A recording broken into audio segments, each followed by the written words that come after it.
नमस्कार साथियों। शिक्षा नीति की चर्चा देश भर में है और मैं उसको नई इसके नाम से इसलिए हटा दिया कि नई तो अभी कम से कम 10 साल तक नई शिक्षा नीति चलता रहेगा। हमारे मित्र लोग नई पे ही 10 साल 15 साल गुजार देते हैं, जैसे नई आर्थिक नीतियां होती हैं। उनको लागू हुए जो है बहुत साल हो चुके हैं और अब तो उनका विकल्प चाहिए, लेकिन अभी भी नई आर्थिक नीतियों पे चलते हैं।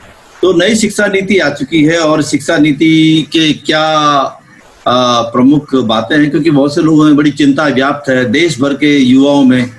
आज एक सवाल हमारे सामने है कि शिक्षा किस लिए, और शिक्षा नीति के लोगों ने भी इसको एक अलग अलग तरीके से इसकी व्याख्या करी। कई लोगों को लगता है कि शायद जो है हम लोग हायर एजुकेशन में जो है विशेषज्ञ नहीं रखना चाहते, केवल जो है लोगों को इंजीनियर्स और ट्रेनिंग देके वोकेशनल के नाम पे लगाना चाहते हैं। लेकिन बहुत सी चीजें हैं, बहुत अच्छी भी हो सकती हैं, बहुत क्योंकि सबको एक समय की कसौटी पे खरा उतरना पड़ेगा। तो हमारे साथ बात करने के लिए श्री अमरीश राय जी हैं, और अमरीश जी जो हैं वो शिक्षा अधिकार आंदोलन के राष्ट्रीय संयोजक हैं। तो अमरीश जी, आपका बहुत बहुत स्वागत है। बहुत बहुत धन्यवाद। तो ये बताएं कि ये शिक्षा नीति जो घोषित की है सरकार ने, इसके प्रमुख बिंदु क्या है आपकी दृष्टि में? तो एक तो ये है कि इस शिक्षा नीति में जो प्रमुख बातें हैं, या पहला तो यही है कि ये नेशनल एजुकेशन पॉलिसी है और इसका विजन शिक्षा नीति ने कहा है कि ये भारतीय मूल्यों से विकसित शिक्षा प्रणाली है और भारतीय मूल्यों से विकसित शिक्षा प्रणाली है और इसलिए इसको एक और भारतीय मूल्यों के साथ साथ यह वैश्विक स्तर पर ज्ञान को नेतृत्व देने की क्षमता विकसित करने के लिए ये शिक्षा प्रणाली लाई गई। तो एक तो भारतीय मूल्य और दूसरा जो है वैश्विक लीडरशिप लेने का इसका विजन है। ये इससे प्रभावित ये शिक्षा नीति लाई गई। तो यह एक अपने आप में थोड़ा सा इसमें लोगों का एक वो है चर्चा है कि ये जो भारतीय मूल्य की बात की जा रही है, ये कौन से भारतीय मूल्य है जी? ये है भारतीय मूल्य क्योंकि हमारे देश में शिक्षा का जो आंदोलन रहा है वो उसके दो डिस्कोर्स रहे। एक तो एंटी कास्ट मूवमेंट इसका डिस्कोर्स रहा है, वहां से दबे कुचले दलित पीड़ित तबकों ने शिक्षा का अधिकार हासिल किया है ब्राह्मणिकल सोशल सिस्टम के खिलाफ लड़ करके जी। तो ज्योतिबा फूले से लेकर और सावित्रीबाई फूले, फातिमा शेख और बाद में बाबा साहब अम्बेडकर और इन सब लोगों ने एक जो वर्ण व्यवस्था थी उसके पैरों तले दबी हुई जो शिक्षा का अधिकार था उससे निकाल करके गरीबों के हाथ में शिक्षा को पहुंचाने का काम जाति विरोधी संघर्ष ने किया है, जहां से शिक्षा का डिस्कोर्स विकसित हुआ एक अधिकार के रूप में शिक्षा। और दूसरा जो शिक्षा का डिस्कोर्स रहा है वो औपनिवेशिक एंटी कॉलोनियल मूवमेंट रहा है। औपनिवेशिक सत्ता के खिलाफ संघर्ष जो खड़ा हुआ, जिसमें दादा भाई नौरोजी, बाल गंगाधर तिलक, आप कह सकते हैं कि महात्मा गांधी, रविंद्रनाथ टैगोर, मौलाना आजाद, सर सैयद साहब, आप कह सकते हैं कि जाकिर हुसैन, ये लोग मतलब कांग्रेस की लीडरशिप में जो स्वाधीनता के आंदोलन के जो लोग थे, स्वाधीनता के आंदोलन से जुड़ा हुआ उस समय भी शिक्षा की बात उठी है। तो ये दो धाराएं हमारी चलती रही। एक तो ब्राह्मणवादी सामाजिक संरचना के खिलाफ विद्रोह की धारा रही है, जिसने शिक्षा के डिस्कोर्स को भारत में आगे बढ़ाया है, और दूसरा जो है एंटी कॉलोनियल मूवमेंट से निकल के आई। और इससे हमने जो डिस्कोर्स डेवलप किए हैं वो डिस्कोर्स बाद में चल करके कॉन्स्टिट्यूशनल वैल्यूज और स्पिरिट के साथ जाकर के जुड़ गए, जहां पर राइट टू इक्वालिटी की बात की गई, सोशल जस्टिस की बात की गई, जहां पर सेकुलरिज्म, इगैलिटेरियनिज्म, डेमोक्रेसी की बात की गई। तो ये जो कॉन्स्टिट्यूशनल वैल्यूज और स्पिरिट है, तो यही हमारे जो भारतीय मूल्य है वो कॉन्स्टिट्यूशन में समाहित हो गए। तो इसलिए जब भी हम शिक्षा के विजन की बात करते हैं, हम हमेशा कहते हैं कि कॉन्स्टिट्यूशनल स्पिरिट और वैल्यूज को रिफ्लेक्ट करने वाली शिक्षा पद्धति, शिक्षा का जो सिस्टम है, वो कॉन्स्टिट्यूशन में हमने उन संघर्षों को ला करके एक हमारा ऐसा दस्तावेज है कॉन्स्टिट्यूशन जो इन संघर्षों के साथ को समाहित करता है अपने आप में। तो वहां से हम जब भी शिक्षा की बात करते हैं कॉन्स्टिट्यूशन पर, ये पहली बार हुआ है कि भारतीय ये जो विजन तय करते समय इन्होंने भारतीय मूल्यों की, अब इसमें थोड़ा शंका लोगों को है कि भारतीय मूल्यों में कहीं ऐसा तो नहीं है कि जिन संघर्षों से शिक्षा ने विकास किया है और यहाँ तक पहुंची है उसको फिर वापस ले जाने की कोई नियत तो नहीं है इसको दोहराने की। तो ये एक बात जो है ये लोग उठा रहे हैं, बहुत सारे हलकों में ये सवाल उठ रहा है, क्योंकि शिक्षा जो है वो एक, और सभी जानते हैं इसको, वो चाहे कोई भी शिक्षा का इस्तेमाल करे, उत्पीड़ित समुदाय करे या शासक वर्ग करे, वो सभी समझते हैं कि शिक्षा सीमित अर्थों में नहीं हो सकती है। मतलब शिक्षा एक ट्रांसफॉर्मेटिव टूल है, शिक्षा एक लोगों की विविधताओं को समेट के एक साथ ले चलने का एक औजार है, और शिक्षा जो है रूलिंग क्लास के जरिए उत्पीड़ित समुदायों पर शासन करने का भी एक माध्यम है और डिस्क्रिमिनेट करने का भी एक माध्यम बन सकता है। तो दोनों अपने ढंग से इस शिक्षा के अधिकार को इस्तेमाल करना चाहते हैं, और इसीलिए अभी जो देखा जा रहा है वो ये है कि जो शिक्षा का पूरा डिस्कोर्स चल रहा है वो अब लर्निंग आउटकम पे जाके सिमट गया है कि कुछ पढ़ना आ जाए, कुछ सीखना आ जाए, कुछ गणित के सवाल हल करना आ जाए। अब चारों, और ये है मार्केट ड्रिवन एजुकेशन कि एक लेबर फोर्स तैयार किया जाए। शिक्षा का यही मकसद होना चाहिए, ये लेबर फोर्स तैयार किया जाए। और ये एक बड़ा खतरनाक पहलू है कि शिक्षा को सारे सोशल ऑब्जेक्टिव से काट के अलग कर देना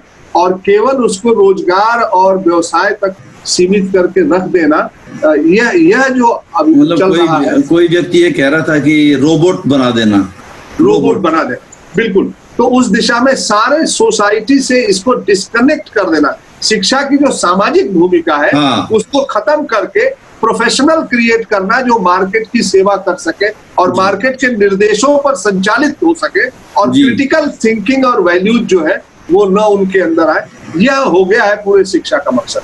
और इस तरह से यह जो शिक्षा नीति है यह अपने आप में बहुत ही कंट्राडिक्टरी है, एक तरफ ये कहती है कि क्रिटिकल थिंकिंग को प्रमोट करेंगे, साइंटिफिक टेम्परामेंट को प्रमोट करेंगे, और दूसरी तरफ क्लास 6 से 12 साल की उम्र से ही वोकेशनल एजुकेशन को प्रमोट करेंगे। तो अगर क्लास 6 से, जबकि आमतौर पर ये माना गया था और ये बड़ी जद्दोजहद रही है 14 साल कम से कम, 15 साल, हाँ कम से कम 14 साल तक तो कोई किसी काम में नहीं, बच्चे खेले कूदेंगे, बच्चे अपने स्वास्थ्य, उनका स्वास्थ्य का ध्यान रखा जाएगा, उनको सारे विषयों से अवगत कराया जाएगा, खासतौर से सोशल साइंसेस से अवगत कराया जाएगा ताकि वो एक अच्छे नागरिक के रूप में बन सके। और फिर सेकेंडरी एजुकेशन से वोकेशनल और स्किल ट्रेनिंग की तरफ उनको बढ़ाया जाएगा ताकि वो रोजगार के से जुड़ सके।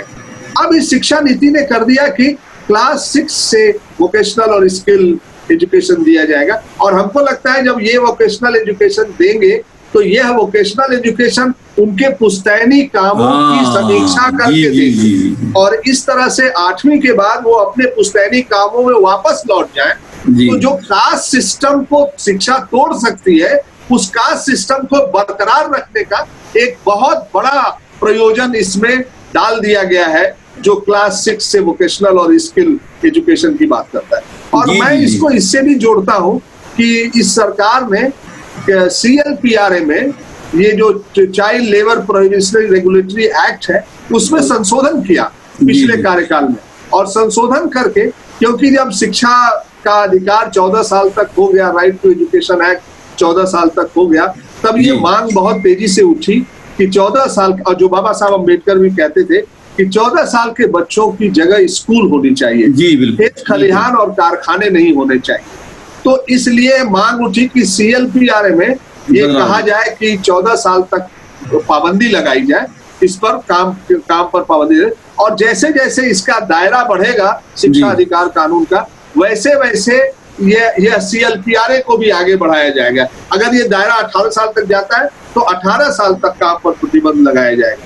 लेकिन इस सरकार ने एक संशोधन करके CLPRA में 14 साल तक के बच्चों को फैमिली इंटरप्राइजेज में और इंटरटेनमेंट इंडस्ट्री में काम करने को अलाउ कर दिया, छूट दे दिया।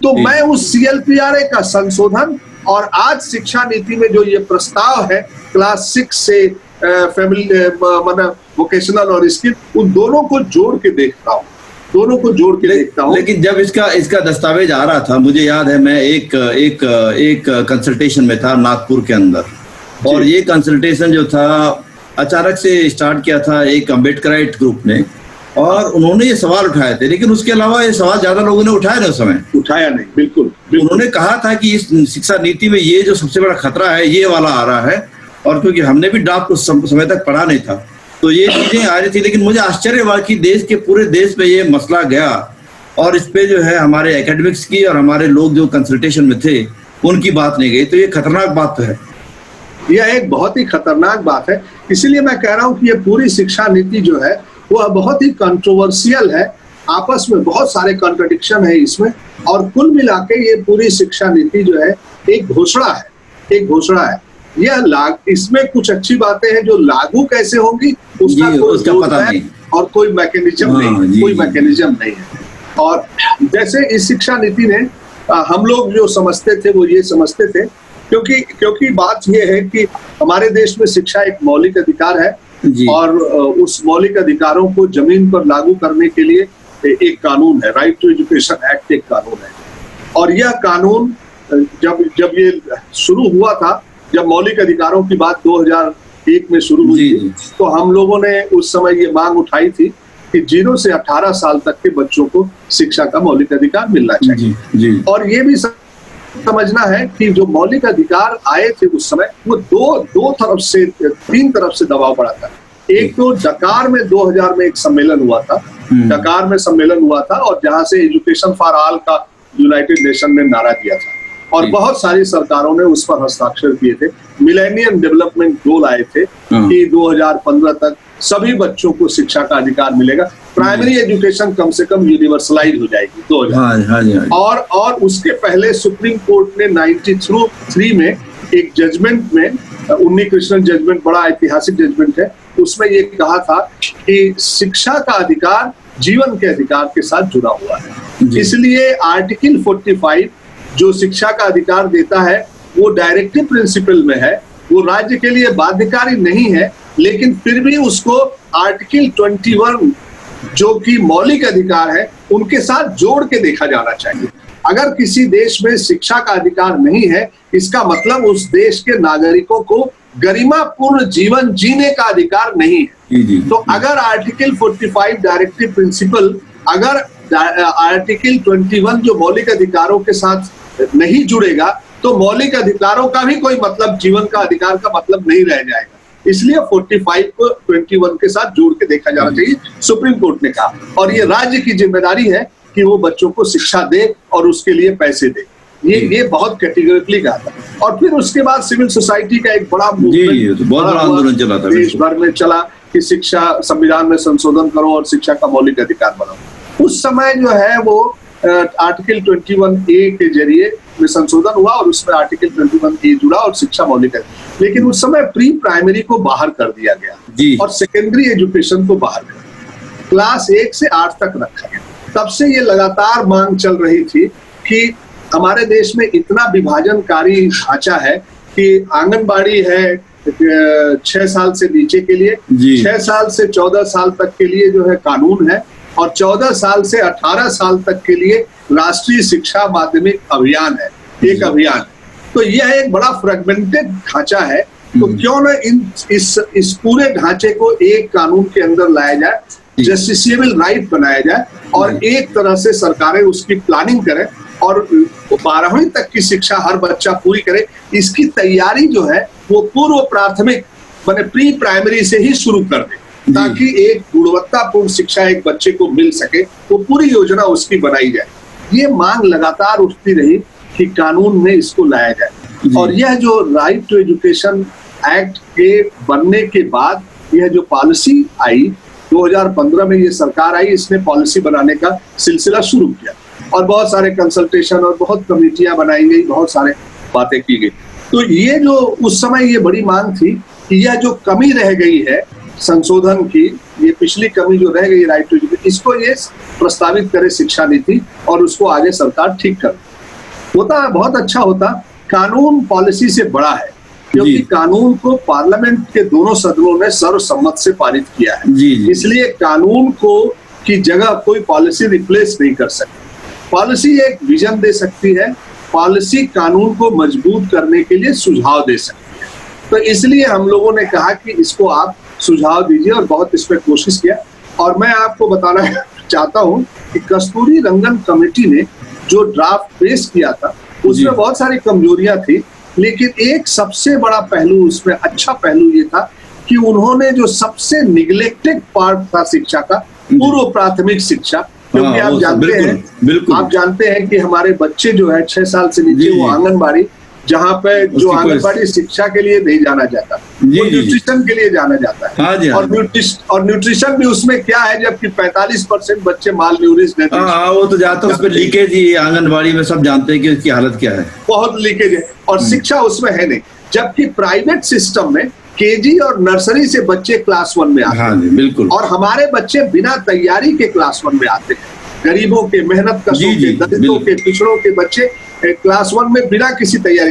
तो अब अगर आप ये कंपेयर कीजिए कि प्राइवेट सिस्टम में नर्सरी केजी से जाने वाला बच्चा क्लास 1 में जो गया और यहाँ आंगनबाड़ी से जो बच्चा गया, इन दोनों में कितना भारी खाई है, कितनी भारी क्वालिटी के लिहाज से कितनी बड़ी खाई है।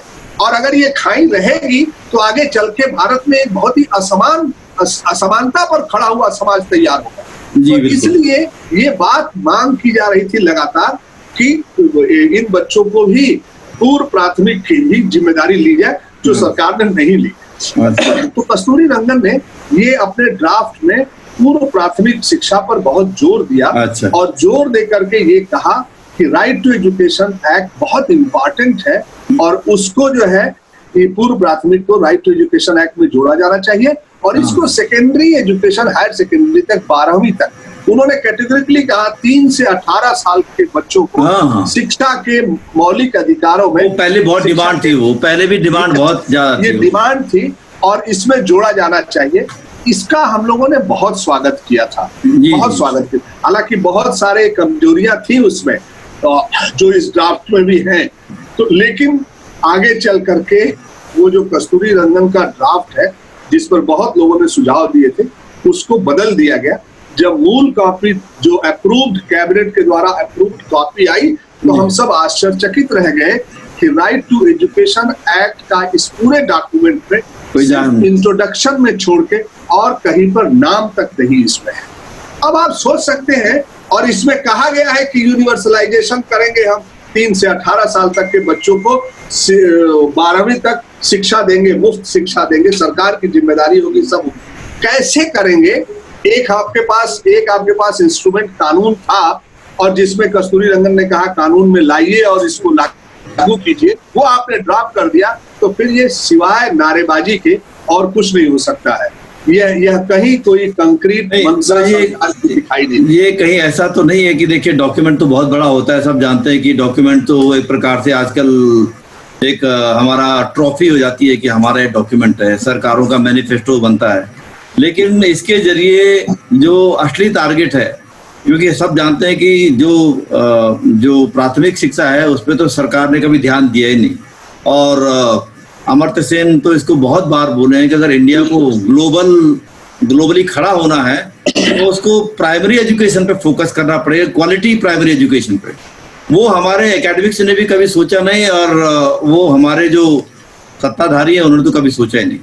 तो ये चीज तो नहीं की। लेकिन जो दूसरा जो सबसे खतरा हो गया और जो इससे दिखाई देता है कि जो बचे कुचे इंस्टीट्यूशन से सरकार के, जो जिन पे हम लोग बोलते थे कि हमारे देश के ये शान है और गर्व करते थे, यूनिवर्सिटीज हैं, IITs हैं, तो क्या इनके भी अब प्राइवेटाइजेशन या इनको भी डिस्क्रेडिट करने के पूरा षड्यंत्र शुरू हो गया इस नीति के जरिए। हाँ, देखिए बात यह है कि ये बात आप बिल्कुल सही कह रहे हैं कि सरकार अपनी जिम्मेदारी से पीछे हटना चाहती है, क्योंकि वह देखिए अभी हमारे देश में प्राइवेट सेक्टर का जो पहुंच हो गई है वो ये है कि जो हायर और टेक्निकल एजुकेशन है उसमें 75% स्पेस जो है प्राइवेट नॉन स्टेट एक्टर्स ने कैप्चर कर लिया।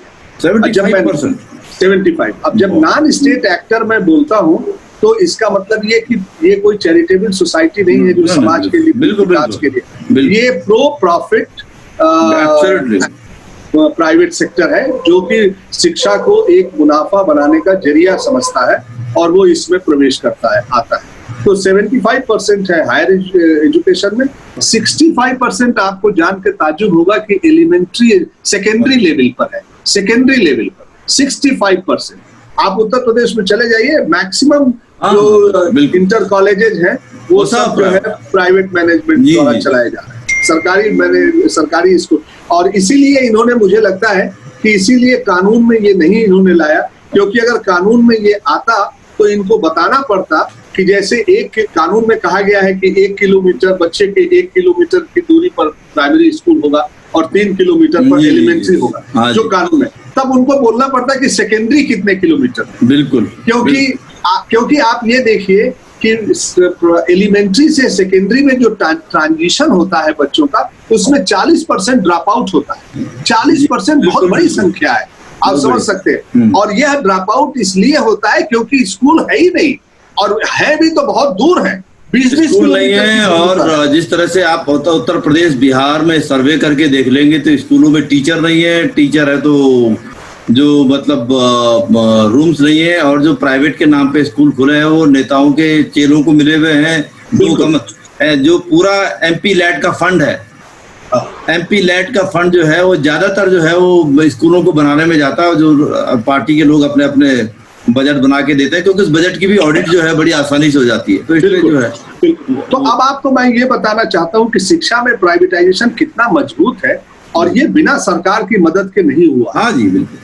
इन्होंने अपनी यूनिवर्सिटी, अपने कॉलेजेस, अपने स्कूल, उन सबको अंडर फंडेड किया, उनके पैसे काटे, उनमें कॉन्ट्रेक्चुअलाइजेशन किया और उनका बड़े पैमाने पर इनफॉर्मलाइजेशन भी कर दिया। बिल्कुल, बिल्कुल। और यह पॉलिसी भी इनफॉर्मलाइजेशन पे ही जोर देती है। तो इसलिए मैं आपसे कहना चाहता हूँ कि 75% हायर एजुकेशन, सेकेंडरी 65, और अभी जाके आंकड़े आए हैं कि एलिमेंट्री में 47% प्राइवेट स्कूल घुस गए हैं, प्राइवेट सेक्टर घुस गए। एक बड़े पैमाने पर लोगों ने सरकारी स्कूल से विड्रॉ किया है और प्राइवेट सिस्टम की तरफ गए हैं। अब क्यों गए, क्यों विड्रॉ किया है? विड्रॉ इसलिए किया है कि सरकारी स्कूलों की हालत दिन प्रतिदिन खराब होती चली जा रही है। सरकार का कोई जोर नहीं है सरकारी स्कूलों पर। आप जानते हैं सरकारी स्कूलों का ढांचा तो बहुत बड़ा है, पिछले 70 सालों में हर गांव, हर मोहल्ले में हमने सरकारी स्कूल बनाया, लेकिन उनको हमने पर्याप्त धन मुहैया नहीं कराया। आपको जान के हैरानी होगी, और ये अच्छा होता कि अगर यह शिक्षा नीति इसका रिव्यू करती कि एक मौलिक अधिकार, उस मौलिक अधिकार को लागू करने के लिए एक कानून बना है, जिस कानून में 2 टाइमलाइन दिए थे, 2013 और 2015 कि इसमें पूरा लागू हो जाएगा। वह 10 सालों के बाद सरकारी आंकड़ा है कि केवल 12.6% स्कूल्स में राइट टू एजुकेशन एक्ट लागू हो पाया है। अब आप सोच सकते हैं 10 सालों में केवल अगर 12% स्कूलों में RTE लागू हो पाया तो क्यों, इसकी क्या कारण था? अच्छा होता कि ये पॉलिसी इसका रिव्यू करती, कारणों का पता लगाती और उसका सोल्यूशन ढूंढती। आप देखिए कि इस समय जो सरकार बोलती है वो बोलती है कि 10 सालों के बाद, RTE के लागू होने के 10 सालों के बाद 9 लाख स्कूलों में टीचर्स की कमी है। Teachers 9 lakh teacher post vacant है। Out of 1.5 million school, 15 lakh school है जिसमें कि 9 लाख टीचर्स की कमी है, मतलब 9 लाख पोस्ट खाली है। वो तो कभी अपॉइंटमेंट ही नहीं होती है। यूपी बिहार में देख लीजिए, स्टेट्स में सालों साल हो गए हैं, नए टीचर्स नहीं है। और 8.3% स्कूल है जहां सिंगल टीचर है। मतलब 1 लाख स्कूल हुए, जहां पर 1 लाख से थोड़े ज्यादा, जिसमें एक अध्यापक के भरोसे वो स्कूल चलता है। वो अध्यापक मिड डे मील भी मैनेज करता है, सारे सब्जेक्ट भी मैनेज करता है, सरकारी मीटिंगों में भी जाता है, सरकारी जो सर्वे होते हैं या इलेक्शन होते हैं या उसमें भी उसकी ड्यूटी है। तब आप समझ सकते हैं। दरअसल प्राइमरी के जो टीचर्स हैं कहीं पर भी जो थोड़ा बहुत बचे हुए हैं, उनका काम बच्चों को पढ़ाने का नहीं है। वो जो है जानवर काउंट करते हैं, वो प्राइमरी वो ड्यूटी पे आपदा प्रबंधन में लगे होंगे, हर जगह उनका ड्यूटी पढ़ाने के अलावा बाकी सारे काम वो कर रहे हैं। बाकी सारे काम। अब आप देखिए, ये कोरोना महामारी का इतना संकट है, स्कूल को रीओपन करने की बात उठ रही है। पता ये चला है, सरकारी आंकड़ा है कि 52% स्कूल हैं जिनमें की हैंड वॉशिंग, पीने का पानी और फंक्शनल टॉयलेट, ये तीनों अगर आप एक स्कूल में देखना चाहें तो ऐसे 52% स्कूल हैं केवल। मतलब 48% स्कूलों में नहीं है, तो इसका नहीं है। अब आप कैसे स्कूल ओपन करेंगे अगर ये सुविधाएं, ये मिनिमम सुविधा है। अगर आप 70 साल की आजादी में पीने का पानी अपने बच्चों को स्कूलों में नहीं दे पाए, फंक्शनल टॉयलेट नहीं दे पाए, तो आप 56 इंच का सीना लेकर के दुनिया का गौरवशाली जो है वो बनने की कोशिश कर रहे हैं, विश्व गुरु कैसे बन सकते हैं, आप बताइए। नहीं, विश्व गुरु तो असल में क्या है ना अमरीश जी, की आपने कहा 70 साल, जैसे ही आप 70 साल कहते हैं तो बोलते हैं हम तो 10 ही साल रहे हैं या 15 ही साल रहे हैं, बाकी तो 45 दूसरा 10 साल में तो और हालत खराब हुई है, ये मैं कह रहा हूँ। ये ट्रेंड अगर आपने बदला होता, ट्रेंड आपने बदला तो नहीं ना, और हालत खराब होती चली गई। मैंने 2013-14 में जो आपने जीडीपी का पैसा खर्च किया, उससे और केंद्रीय बजट के पैसे में और कमी आ गई। मतलब शिक्षा का बजट लगातार गिर रहा है। देखिए, ये सारी चीजें रिसोर्सेज से मैनेज होंगी, और अगर आप रिसोर्सेज नहीं देंगे तो आप चाहे जितना लंबा चौड़ा भाषण दीजिए और लेख लिखिए, लेकिन आप चाहे जितनी बड़ी पॉलिसी बना दीजिए, ये सारी बातें रिसोर्सेज पर टिकी होगी। और आपको मालूम हो कि पहला एजुकेशन कमीशन बना था 1966 में, उसने 6% शिक्षा पर खर्च करने के लिए कहा, लेकिन हमारी जो अभी की मौजूदा जो हालत है वो 3% के इर्द गिर्द है। 3 और 4% से ऊपर कभी शिक्षा का बजट गया ही नहीं जीडीपी का। लेकिन तो कह रहे हैं कि 6% इस्तेमाल करेंगे हम। अब ये इस बार फिर उन्होंने 6% कहा, लेकिन ये बताया नहीं कि ये 6% तक पहुंचेंगे कैसे। आप ये बताते कि हम ग्रेजुअली हर साल इतना बढ़ाएंगे और तब हम 5 साल में 10 साल में, अब वो कह रहे हैं कि हम दोनों मिलके, केंद्र और राज्य सरकारें मिलके 6% शिक्षा का बजट कर देंगे। तो इसलिए इस पूरे एजुकेशन पॉलिसी में घोषणाएं ज्यादा है, रोड मैप कम है, नंबर 1, और कोई मैकेनिज्म नहीं है। ये कहिए तो दिशा, इसको, इस शिक्षा नीति को दिशा मालूम नहीं है कि कैसे इसको करना है। हाँ, घोषणाएं बहुत अच्छी इन्होंने दी है। घोषणाओं में आप इंट्रोडक्शन पढ़िए या जो भी पढ़िए, 68 की जो पॉलिसी बनी थी, 68 की पॉलिसी बनी थी तब जब कोठारी कमीशन की रिपोर्ट आई थी 66, उसके प्रभाव में 68 की पॉलिसी बनी थी और वो शिक्षाविदों ने बनाई थी। 86 की पॉलिसी तब बनी थी जब कंप्यूटर युग आ गया था और नए टेक्नोक्रेट और प्रोफेशनल्स चाहिए थे, तब आपने एक्सीलेंस के नाम पर नवोदया खोल दिए थे और बहुत सारे इस तरह के स्कूल खोल दिए, स्पेशल कैटेगरी स्कूल खोल दिए। और यह जो पॉलिसी है, इस पॉलिसी के अंदर सिवाय ये कहने की भारतीय मूल्यों को विकसित करना है और कोई ऐसा इसमें जरिया नहीं है। और 2-3 बातें इसने कहा जो मैंने आपसे पहले कहा कि ये डीरेगुलेशन, सेंट्रलाइजेशन इसमें ज्यादा दिख रहा है। दूसरा ये कि इसमें जो है टेक्नोलॉजी का और आईसीटी का बड़ा यूज है, और यह सारी चीजें समुदाय के बड़े हिस्से को शिक्षा के अधिकार से वंचित करती है, शिक्षा के अधिकार को बाहर करती है। तो इसीलिए मैं समझता हूँ कि मैं अगर एक लाइन में आप बोलेंगे तो 6 साल से जितना शोर था इस शिक्षा नीति का, तो मैं यही कहूंगा कि खोदा पहाड़ निकली चुहिया। लेकिन एक चीज है ना कि जो हायर सेक्टर में है, जो खास करके जो नौजवान है, युवा है, वो इसके बारे में सुन करके काफी चिंतित भी हो गए हैं और बहुत सारे लोगों को अब लगने लगा है, खास करके जो वंचित तबके के लोग आते हैं, जिनके माँ बाप अफोर्ड नहीं कर सकते हैं, उनको ये लगने लगा है कि अब ये उनकी जिंदगी से जो है जो ऊंची शिक्षा पाने का सपना एक खत्म हो गया है। ठीक है, आपको लगता है कि जिस तरह से जो प्राइवेट की एंट्री करने के लिए जो रास्ते उन्होंने खोल दिए हैं और यूनिवर्सिटी सिस्टम को पूरी तरह से तबाह करने का, कि भाई विदेशी यूनिवर्सिटी तो इंडिया में आके अपने हिसाब से चल सकती हैं, लेकिन भारतीय यूनिवर्सिटी को आपने जो है पूरा चितर बितर करके उसके अंदर जो है अपने बोर्ड बैठा करके हर जगह हर कस्बे में जो है वो आपके बोर्ड होगा, वो अपना निर्धारित करेंगे चीजों को। तो ये क्या पूरा सिस्टम को जो है एक प्रकार से एक तरफ डीरेगुलेट करने का धंधा है, दूसरी तरफ जो है रेगुलेट करने का जो कंट्रोल्ड सिस्टम है वो भी करने की एक बात होगी। देखिए, दो बातें मैं आपसे कहूंगा। एक तो इन्होंने ये जो हम पहले से कहते रहे कि स्कूल एजुकेशन से हायर एजुकेशन तक एक लिंकेजेस डेवलप करने चाहिए, ताकि अगर हायर एजुकेशन नहीं ठीक होगी अगर स्कूल एजुकेशन ठीक नहीं होगी। और इसलिए स्कूल एजुकेशन पर आप फंड दीजिए, उसके स्ट्रक्चर बनाइए, उसकी मॉनिटरिंग कीजिए और उसको कानूनी दायरे में आगे बढ़ने दीजिए।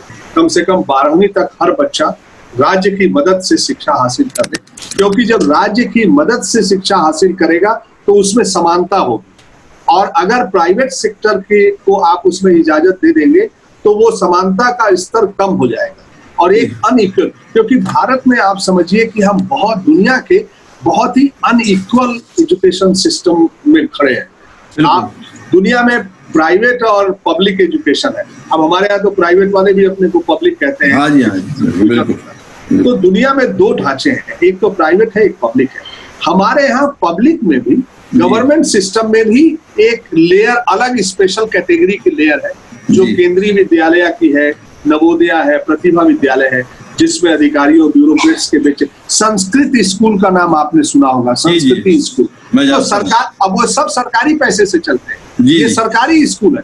और आपको जान के हैरानी होगी कि एक हमारा जो स्कूल है वो गांव का स्कूल है, म्युनिसिपैलिटी का स्कूल है, वहां जितना सरकार पैसे खर्च करती है उससे 8 गुना ज्यादा पैसा केंद्रीय विद्यालय में खर्च करती है जी, जहां अधिकारियों के बेटे पढ़ते हैं, जहां बहुत स्पेशल कैटेगरी के लोग पढ़ते हैं। और उतना ही और संस्कृति स्कूल में तो और भी ज्यादा पैसा उनके अध्यापक जो है, उनके अध्यापक सेंसस नहीं करते, उनके अध्यापक इलेक्शन ड्यूटी में नहीं जाते, उनके अध्यापक पोलियो में नहीं जाते, उनके अध्यापक बाकी कामों में नहीं जाते, इसलिए उनके रिजल्ट भी किसी प्राइवेट स्कूल से अच्छे हैं। लेकिन जो सरकारी स्कूल है उनके अध्यापक शिक्षा छोड़ के बाकी बहुत सारे कामों में लगा दिए जाते हैं, जो आप खुद कह रहे हैं। तो आप समझ सकते हैं कि कितना बड़ा अनइक्वल स्ट्रक्चर हमने सरकारी ढांचे के अंदर बना के रखा है। प्राइवेट छोड़ दीजिए, प्राइवेट में भी तो बहुत सारे हैं, एलीट स्कूल है, मीडियाकर स्कूल है, लो कास्ट प्राइवेट स्कूल उभर गए हैं, मशरूम कर रहे हैं जो बड़े पैमाने पर, और जिनमें बड़ी बड़ी मल्टीनेशनल कंपनियां आकर के अब लो कास्ट चला रही है, क्योंकि वो जानते हैं कि लो इनकम लोगों के लिए वो स्कूल मुहैया करा रहे हैं, पैसा निकालने के तरीका है। तो मैं आपसे कहना, हाँ, अधिकारी लोगों ने जो अपने लिए सिस्टम बनाया हुआ, डेफिनेटली जो है एक तो सरकार का असर रहता है, दूसरे अधिकारियों का भी असर रहता है बनाने में। और जो ब्यूरोक्रेटिक क्लास है पूरे देश के अंदर अपने हितों से कहीं कॉम्प्रोमाइज नहीं करती है। इसीलिए कोठारी साहब ने पहले कमीशन में कहा था, पहला जो कमीशन की रिपोर्ट आई थी उसमें उन्होंने कहा था कि हमारे यहाँ बहुत सेग्रीगेशन है, इस सेग्रीगेशन को शिक्षा के माध्यम से कंट्रोल किया जाना चाहिए। और इसीलिए उन्होंने कॉमन स्कूल सिस्टम की बात की, समान स्कूल प्रणाली की बात की कि एक स्कूल का पड़ोस तय कर दीजिए और हर इकोनॉमिक स्टेटस का, हर जाति धर्म का बच्चा उस स्कूल में आएगा। और क्योंकि स्कूल जो है वो सोशलाइजेशन की जगह है, इसलिए स्कूल का पड़ोस तय करिए और वहां से हर बच्चे को उसमें आने दीजिए। ये कॉमन स्कूल का उन्होंने ढांचा बनाया था, लेकिन वो हुआ नहीं और हम और ज्यादा इनइक्वल सिस्टम की तरफ बढ़ गए और हर इकोनॉमिक स्टेटस के लोगों के लिए अलग अलग स्कूल हमने देश में मुहैया करा दिया। तो इसलिए मैं आपसे कह रहा हूं कि प्राइमरी एजुकेशन हमारे देश में, देखिए, दो ही शिक्षा के क्षेत्र में चुनौती है जिसको यह डॉक्यूमेंट भी फेल कर गया एड्रेस करने में। एक है इक्विटी और दूसरा है क्वालिटी। ये दो चुनौती, और ये दोनों एक दूसरे के साथ जुड़ी हुई। बिना इक्विटी के आप क्वालिटी एजुकेशन नहीं दे सकते। बिल्कुल। शिक्षा में अगर समानता नहीं होगी तो गुणवत्ता हो ही नहीं सकती। मैं तो हमारा तो जो ये हमको दिखाई दिया था पिछले 15 साल में जैसे नवोदय विद्यालय आए थे, हम बोलते हैं कि आप नवोदय विद्यालय को ही सारे जो स्कूल्स हैं राज्य सरकारों के जो हैं उसी ढांचे में बदल दीजिए, या केंद्रीय विद्यालय की तरह कर दीजिए, तो कोई सवाल ही नहीं उठेगा। और जो संस्कृति स्कूल टाइप के स्कूल है वो बंद करें, क्योंकि वो बजट तो शिक्षा के बजट में जाता है ना, बजट तो पूरा। और आपको जान के हैरानी होगी कि इस पर कई बार बहस उठ चुकी, कई बार बातें उठ चुकी। इलाहाबाद हाईकोर्ट ने पिछले दिनों एक फैसला दिया था कि पब्लिक फंड से जो भी पैसा लेते हैं वो अपने बच्चे को गवर्नमेंट स्कूल में भेजें, लेकिन उसके खिलाफ सरकार उत्तर प्रदेश की सुप्रीम कोर्ट में चली गई और स्टे लेकर के आई। तो मेरा एक कहना, जो आपके मूल सवाल पर मैं आता हूँ, कि मेरा कहना यह है कि स्कूली शिक्षा को दुरुस्त किए बगैर हायर एजुकेशन को आप ठीक नहीं कर सकते, नंबर 1। और आपको जान के ये हैरानी होगी कि यह पॉलिसी भी बोलती है कि केवल 26% बच्चे हैं जो 12वीं के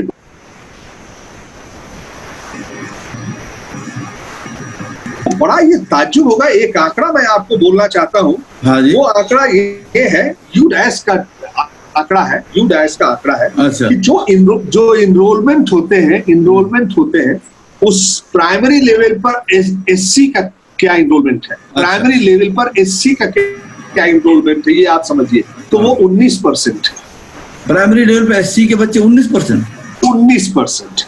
अच्छा। अब सेकेंडरी लेवल पर वो जाके 17% रह जाते हैं, 17% रह जाते हैं, ठीक है। ये है। और इसके बाद आप समझ सकते हैं कि जब हायर एजुकेशन में टोटल अगर 26% बच्चे जा रहे हैं, तो उसमें आदिवासियों के, दलितों के, मुसलमानों के, अल्पसंख्यकों के कितने प्रतिशत बच्चे प्रवेश कर पाते हैं। तो आपको मैं बताऊं विद्याभूषण जी कि यह जो हमारा जो शिक्षा व्यवस्था है, यह एक्चुअली एक्सक्लूजनरी सिस्टम है। यह जो बच्चे ड्रॉप आउट होते हैं, ये असल में ड्रॉप आउट नहीं होते, ये पुश आउट है। ये इनको बेदखल कर दिया जाता है शिक्षा से, इनको बाहर कर दिया जाता है, और एक बहुत ही छोटा हिस्सा वह शिक्षा के दायरे से आगे बढ़ता है, जबकि सभी लोग चाहते हैं कि उनके बच्चे पढ़े, उनको शिक्षा मिले, और ये देने की जिम्मेदारी सरकार की। तो अब सोचिए आप कि 26% आए हैं, और यह पॉलिसी कहती है कि आने वाले दिनों में इस 26% को हम बढ़ा के 50% करना चाहते हैं। यह बात है। दुनिया में 50% एक आइडियल डेटा माना जाता है। जो बच्चे क्लास वन में जो इनरोल्ड होते हैं, वह जो ड्रॉप आउट होते और 12वीं करके हायर एजुकेशन में प्रवेश करते हैं, अगर 50%, उनकी बात छोड़ दीजिए, जो क्लास 1 में दाखिला नहीं ले पाए, उनकी संख्या भी बहुत बड़ी है। अगर 10 करोड़ बच्चे इस देश में चाइल्ड लेबर हैं, तो आप समझ सकते हैं कि वो आउट ऑफ स्कूल है। जी बिल्कुल। यह पॉलिसी भी कह रही है कि 2 करोड़ लोगों को हम शिक्षा में वापस लाएंगे, 100% GR, ग्रास एनरोलमेंट रेशियो के बेस पर हम 2 करोड़ लोगों को मिनिस्ट्रिंग करेंगे, ये पॉलिसी कह रही है। लेकिन कैसे करेंगे, इसका कोई रास्ता नहीं है। कैसे तो रास्ता ये दिया है ना, जो आपने 4 इयर्स का बोला, वोकेशनल ठोका, और एग्जिट खोल दिया उसमें कि कभी भी अब आप BA करोगे या BSc करोगे या कोई भी कोर्स के लिए कर रहे हैं, और आपका टीचर ही जो जातिवाद तो अभी दिमाग से जाएगा नहीं इतनी आसानी से, तो टीचर ने देखा कि ये लड़का थोड़ा सी इसको साइडलाइन कर रहा है, पीछे कर रहा है, तो उसको बोल देगा कि यार छोड़ दे, तेरे को डिप्लोमा दे देंगे, तो डिग्री छोड़ दे। ये 3 अलग तो उन्होंने कर दिया, उन्होंने ये किया। अब मैं आपको बताता हूँ, 26% जो प्रवेश करते हैं आगे, उनके लिए इन्होंने 4 साल का ग्रेजुएशन कर दिया। जी बिल्कुल। और जिसमें ये कहा है कि आप 1 साल करने के बाद आपको सर्टिफिकेट मिल जाएगा, अगर बीच में आप छोड़ देते हैं जी। तो आपकी बात आ गई। 2 साल के बाद डिप्लोमा दे देंगे, वही उसके बाद डिग्री दे देंगे। मैंने इन्होंने बता दिया, जो 4 साल में बच्चा पढ़ करके डिग्री लेके बाहर निकलता और क्वालिफाई कर, उसको पहले भेजना हाँ, उसको कह दिया तुम 1 साल के बाद भी छोड़ लो, ये सर्टिफिकेट लेके जाओ। हाँ, वो अपना सर्टिफिकेट दिखाता रहेगा, आपके पास एक डॉक्यूमेंट बन जाएगा, हमने हमारे इतना स्टूडेंट निकल गए। तो 2 साल का डिप्लोमा हो गया, और फिर 4 साल में जाके डिग्री हो गई, और 1 साल कह दिया इन्होंने कि जो 2 साल में पोस्ट ग्रेजुएशन हो रहा था, वो 1 साल में कर, एक बार। अब यह सब, अब इसमें क्या होगा आप जानते हैं, इसमें जो प्राइवेट यूनिवर्सिटीज हैं, प्राइवेट जो स्टेट एक्टर है, वो अपने प्रोपोर्शनल कोर्सेज बेचेंगे। दूसरा इन्होंने कहा UGC खत्म कर देंगे और एक रेगुलेटरी अथॉरिटी रहेगी। अब आप देखिए कि इसका मतलब यह है कि जो सरकार ग्रांट देती थी, सब्सिडी देती थी, अब वो खत्म होगी और इनसे कहेगी कि आप आत्मनिर्भर बनिए। वैसे भी आत्मनिर्भर का दावा है तो सेल्फ सफिशिएंट बनाने के लिए कहा जा रहा है। ये भी कहा जा रहा है कि 3000 के संख्या वाले कॉलेजेस बंद कर दिए जाएंगे। इसका मतलब उन इलाकों में जहां संख्या नहीं होगी वहां के अब 1 डिग्री कॉलेज की जो संख्या होगी वो 3000, वो 5000 से कम नहीं होगी। 5000 पर एक कॉलेज बनेगा। अब जिन इलाकों में 5000 संख्या नहीं है वहां कॉलेज नहीं बन सकता। इसका मतलब कि लड़कियां और दलित और पिछड़े गरीब तबके अब उतना दूर जाकर के शिक्षा हासिल नहीं कर पाएंगे जहां की 5000 की संख्या बनती हो। आप मेरी बात समझ गए? पहले क्या था कि 2-2000, 1200 पर कॉलेजेस खुल जाते थे और हर बच्चा बीए और एमए करने के लिए उन कॉलेजों में दाखिला ले। कई जगह तो यूनिवर्सिटी में 5000 बच्चे होंगे ना यूनिवर्सिटी के। मैं अभी एक जगह गया हूँ, वहाँ इतना बढ़िया कैंपस बना हुआ है, इतना बेहतरीन, लेकिन मुझे नहीं लगता कि वहाँ 5000 स्टूडेंट होंगे। तो उनको डी रजिस्टर कर दिया जाएगा। एक कॉलेज के लिए 5000 की संख्या जरूरी है। एक कॉलेज के लिए 5000 बच्चे, 5000 की संख्या जरूरी है। और कॉलेजों का एक जो है एफिलिएट्स बन करके एक यूनिवर्सिटी आपकी बनेगी जी, उसके लिए भी अलग मानक तैयार किए जाएंगे। तो अब पहाड़ी इलाकों में या दूसरे ट्राइबल एरियाज में और दूसरे इलाकों में तब तो लोगों को बहुत ट्रेवल करना पड़ेगा डिग्री कॉलेज में प्रवेश लेने के लिए। हाँ जी। तो ऐसे ही लोग छूट जाएंगे। एक बड़ी तादाद तो दलितों, पिछड़ों, आदिवासियों की इसी में बाहर हो गई। तो आप सोच सकते हैं कि यह जो दस्तावेज है एजुकेशन पॉलिसी, यह लोगों को मेन स्ट्रीम करने का नहीं बल्कि मेन स्ट्रीम से बाहर करने का दस्तावेज। ये भी है कि जो सरकार के जो बॉडीज है, जो उनके इंफ्रास्ट्रक्चर है, वो धीरे धीरे करके प्राइवेटों को सौंप दिया जाए। कि इंफ्रास्ट्रक्चर तो है ही हर जगह, यूनिवर्सिटीज के इंफ्रास्ट्रक्चर बड़े बड़े हैं। अब इन्होंने फॉरेन यूनिवर्सिटीज को अलाउ कर दिया। जी जी जी। अब ये अपने इंफ्रास्ट्रक्चर फॉरेन यूनिवर्सिटीज को सौंप देंगे और उसमें भी आप क्या कोई हार्वर्ड और ऑक्सफोर्ड नहीं आने जा रहे हैं। लोग बहुत खुश हो रहे हैं। हाँ, वो इतना आसानी से नहीं आएगा। फॉरेन की जो रिजेक्टेड यूनिवर्सिटी है उनके फ्रेंचाइजीज खुलेंगे और हमारे बच्चे जो है उसमें जाके एडमिशन लेंगे ये समझ के कि ये ब्रिटेन की यूनिवर्सिटी में हम पढ़ रहे हैं, हम जो है यूएस की यूनिवर्सिटी में पढ़ रहे हैं, ऐसा सोच के। और ये इतनी फ्रॉड यूनिवर्सिटी बहुत सारी फ्रॉड यूनिवर्सिटी है जो एक कमरे का ऑफिस है जिनका, और उनको अलाउ कर दिया जाएगा हिंदुस्तान में। वो आकर के उत्तराखंड में, हिमाचल में और बाकी जगहों पर अपना यूनिवर्सिटी, और उसको सरकार अपना एक कैंपस दे देगी जो कॉलेज 3000 से कम वाला है, उसी कैंपस को वो चलाएंगे। यह हालत होने जा रही है। आप समझ लीजिए, हमारे पास बहुत बढ़िया अनुभव था। हमारे पास फिलैंथ्रोपी का भी, रविंद्रनाथ टैगोर का शांति निकेतन, जी जी, हमारे पास Jawaharlal Nehru university, Hyderabad university, AMU था, हाँ AMU, Jadavpur university, Delhi university, खुद दिल्ली यूनिवर्सिटी। आप ये इतनी टॉप मोस्ट दुनिया की टॉप रैंकिंग यूनिवर्सिटीज हैं। और ये यूनिवर्सिटीज को धीरे धीरे अब इस पॉलिसी के तहत खत्म कर दिया जाएगा और एक बोर्ड ऑफ गवर्नर्स बनाने का प्रस्ताव है।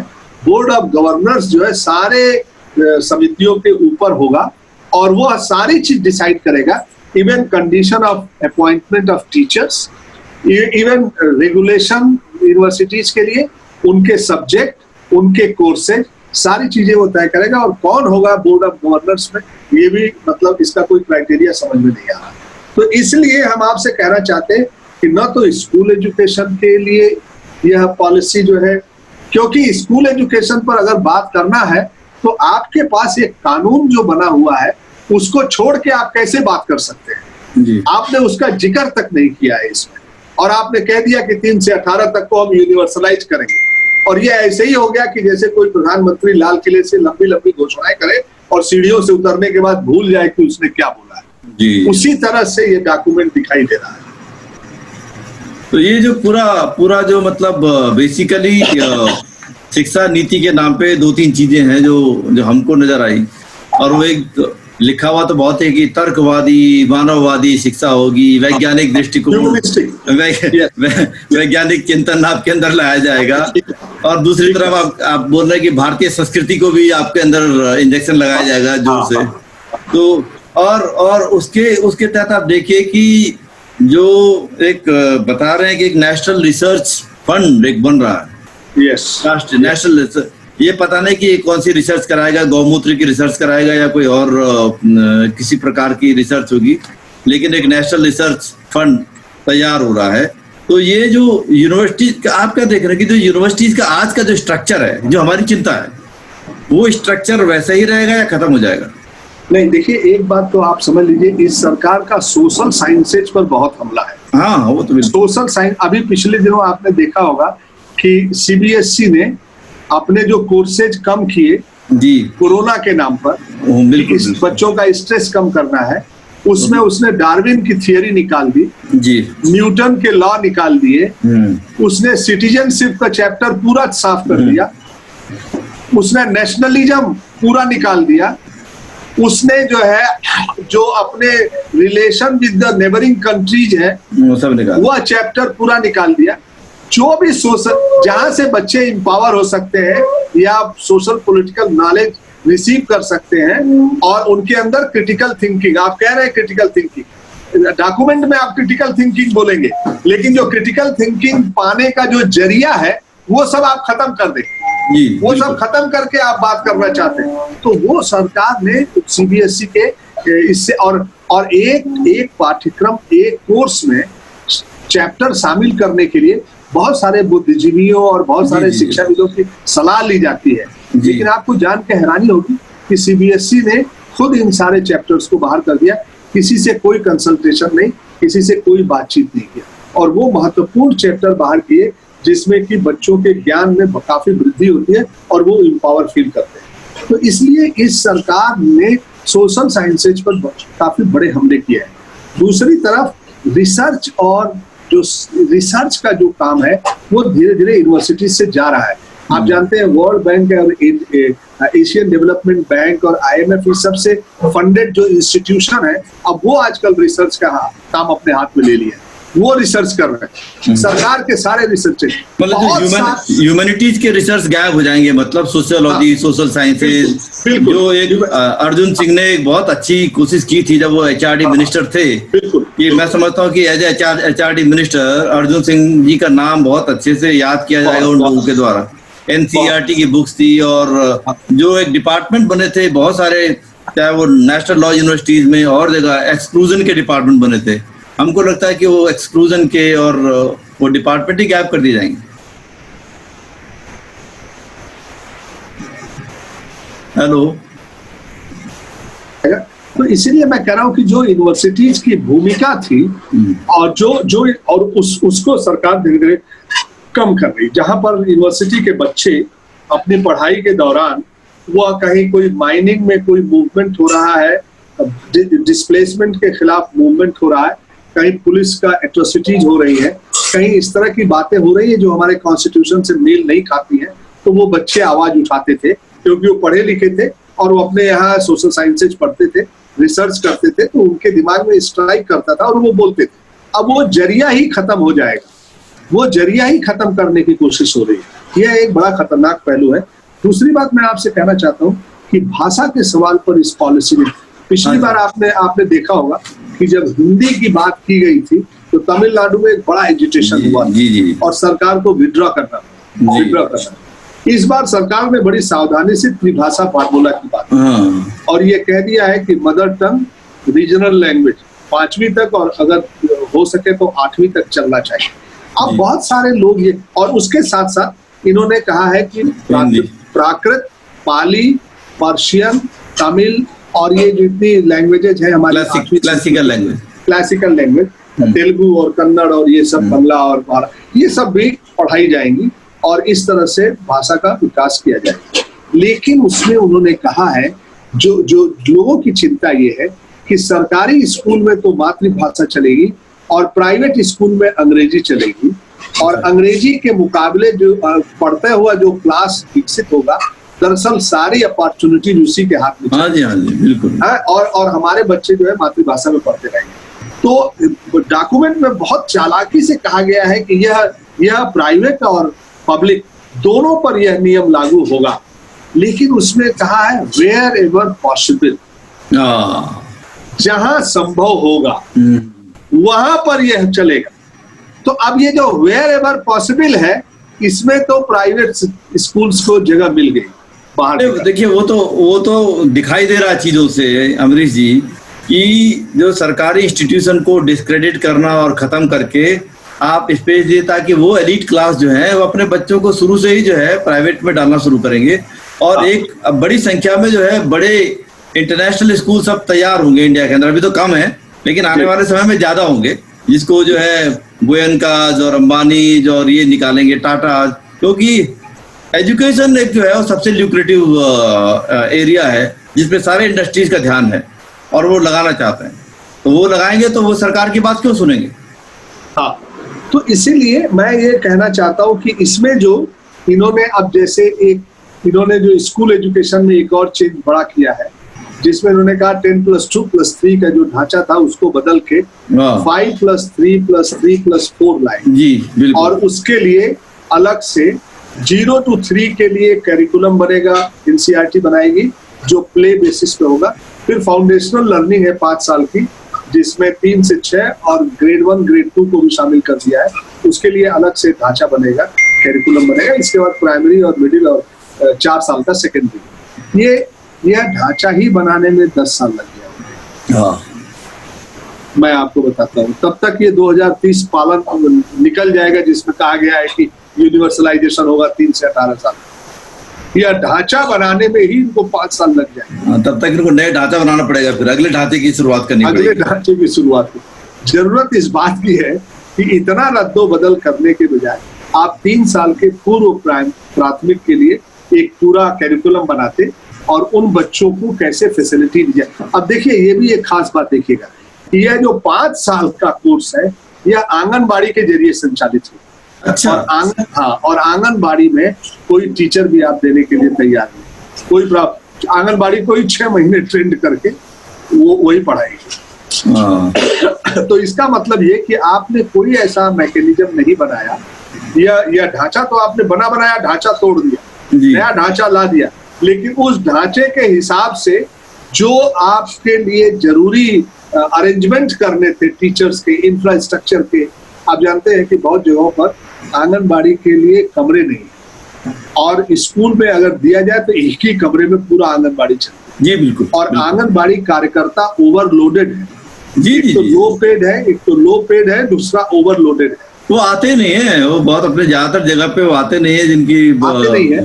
तो अब ऐसे में इस इतना महत्वपूर्ण, इतनी बखान आपने किया कि ये जरूरी है, क्योंकि 6 साल से तक जो है वो मस्तिष्क का विकास होता है और इसलिए इस पर ज्यादा जोर देना है। साइंटिफिकली ये कहा गया है कि 6 साल की उम्र के बच्चे जो है वो वहां तक मस्तिष्क का विकास करने वाली जो जगह थी, वहां आपने कोई टीचर नहीं दे रहे हैं, आप कोई इंफ्रास्ट्रक्चर नहीं दे रहे हैं। आप समझ सकते हैं कि कितना उपेक्षा है।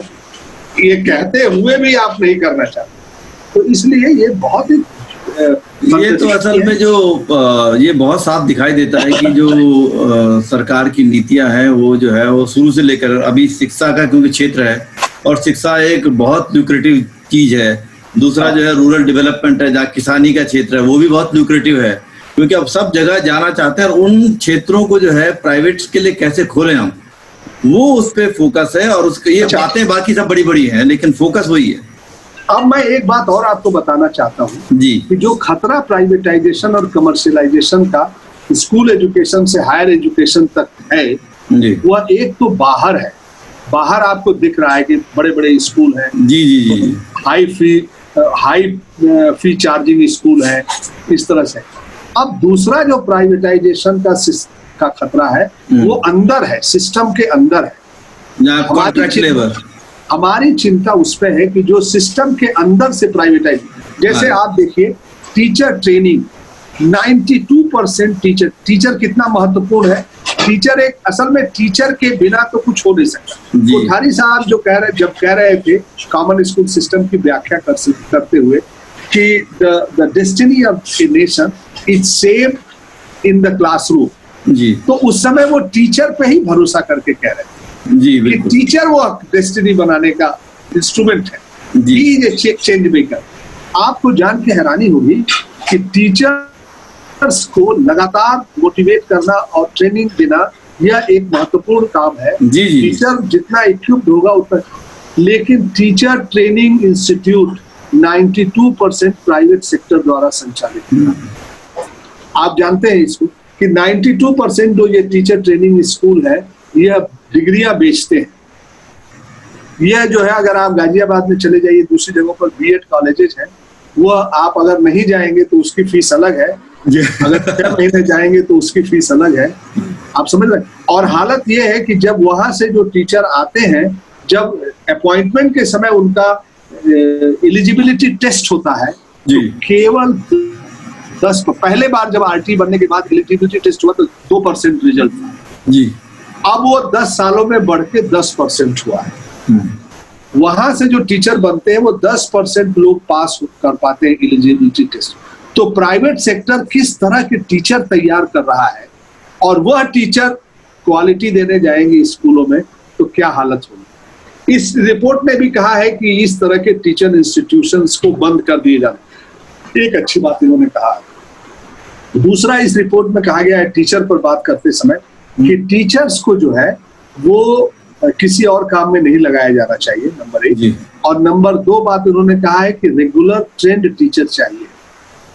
लेकिन दूसरी तरफ इन्होंने कहा है कि चूंकि हमारे पास टीचर कम है, इसलिए जो वॉलंटियर्स, सोशल वर्कर, अच्छा उनको पढ़े लिखे रिटायर्ड लोग अच्छा अरे वाह, उनको ट्रेनिंग दे करके टीचिंग के काम में लगाएंगे। तो पढ़े लिखे रिटायर्ड लोग को मतलब पैसे वैसे नहीं देंगे, वैसे ही रख देंगे, पैसे देंगे उनको पैसे देंगे। अब इसमें ये खतरा है कि आपने एक तरफ तो शिक्षा मित्र, पैरा टीचर्स, आप जानते हैं कि क्वालिटी जो सबसे ज्यादा सरकारी क्षेत्र में गिरी वो इसी वजह से गिरी कि आपने अनट्रेन्ड लो पेड टीचर्स को रिक्रूट किया बड़े पैमाने पर। सर्व शिक्षा अभियान के तहत शिक्षा मित्र जैसे ये उनको रिक्रूट किया, उससे क्वालिटी पर बहुत असर पड़ा। आपने फिर से राइट टू एजुकेशन एक्ट ने कहा था कि 2015 के बाद कोई जो है अनट्रेन्ड और अनक्वालिफाइड और कॉन्ट्रैक्ट टीचर नहीं रहेगा, क्योंकि शिक्षा जो है वो कॉन्ट्रेक्चुअल चीज नहीं है। तो इसलिए 2015 को डेडलाइन दिया, बाद में 19 बढ़ा दिया सरकार ने। अब अगर मान लीजिए कि ये पॉलिसी कहती है कि अब ये नहीं होंगे, लेकिन उसके बाद एक दूसरा रास्ता तैयार करती है कि इनको भी ले आइए साहब शिक्षा के क्षेत्र में। ये कौन लोग हैं जो सोशल वर्कर जो आएंगे शिक्षा में? नहीं तो ये तो देखिए, वही मैं कह रहा हूँ ना कि एक तरफ प्राइवेटाइज दी एजुकेशन और दूसरी तरफ सेफ्रोनाइज दी सिलेबस और सेफ्रोनाइज दी बॉडी। तो उस पे जो है अपने आप जो है जब गांव में करेंगे, रिक्रूटमेंट करेंगे, तो जैसे एकलव्य विद्यालय आपने कर दिया, उत्तराखंड के अंदर आपने सरस्वती शिशु मंदिर जो है उनको सरकारी तरफ करने की कोशिश कर दिया, तो वैसे ही होगा। तीन चीजें आप कह सकते हैं, इनफॉर्मलाइजेशन ऑफ एजुकेशन, डीरेगुलेशन और सेंट्रलाइजेशन। अगर यह कानूनी दायरे में लाते तो इनफॉर्मलाइजेशन से बच सकते थे जी। तब एक कानूनी ढांचा हो जाता और उसके लिए फिर नियम बनना शुरू होते, हर स्कूल का नाम्स एंड स्टैंडर्ड डिफाइन होता और उसके लिए इंफ्रास्ट्रक्चर और टीचर रिक्रूटमेंट का प्रोसेस शुरू होता, क्योंकि कानून बाध्यकारी होता है इनके लिए। वो जस्टिसेबल राइट होता, कोई भी कोर्ट ऑफ लॉ में जा सकता था, ये होता, आप समझ रहे हैं।